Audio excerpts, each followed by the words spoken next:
Кайбыш районының Салауат көпірі спорт сәлемәтләндіру комплексында район башлығы шыршысы уздырылды. Бәйрәм шырасында біздің хабаршыбыз Диния Нәжметтенова да болып қайтты. Кайбыш районында мәктәп тормышында үзләрен актив күрсәткән, мөмкинлекләре шикле булган. Әлешә мобилизациягә эләгүчеләрнең балалары өчен район башлыгы чыршысы узды. Яңа ел тамашасына чакырылы кунаклар да бар иде. Кайбыш муниципаль районы башлыгы укучыларны һәм укытучыларны яңа ел белән котлап, изге теләкләрен җиткерде. Без сезнең өчен барсын да эшләргә тиеш, ә сез әлбәттә инде матур итеп укырга тиеш. Менә шул чакта гына без бөтенебез көчле булырбыз, барсын да җиңеп чыгырбыз.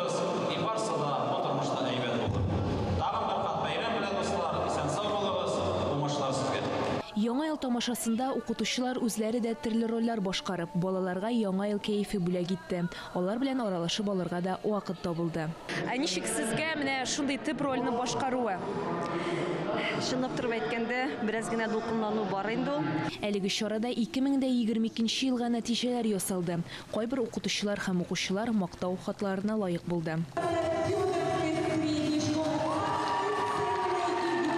Безнең халыкта яхшылык җирдә ятмый диләр. Авыр хәлдә калучыларга ярдәм кулын сузучы Сәйфетдинова Нурания апа исеме күпләргә бик яхшы таныш. Әлеге бәйрәм чарасында да ул буш куллар белән килмәгән. Шулай ук традиция буенча теләктәр чыршысы акциясе да узды. Тулы булмаган аз керемле гаиләдә яшәүче балалар Кыш бабайга үзләренең хыялланган бүләге турында хат язып, аларны район җитәкчелеге чын тылсымчы буларак тормышка ашырды. Ятим һәм инвалид балаларга булышу ул үзе bir бәйрәм.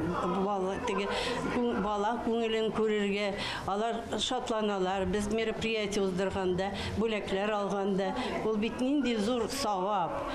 Әлбәттә, яңа ел бәйрәменең төп тылсымчылары Кыш бабай белән Кар кызы. Алар әлеге чарага ямь истәде һәм балаларны бүләкләр белән куандырды. Дина Нәҗметдинова, Альберт Сафиуллин, Татарстан яңалыклары, Кайбыш районы.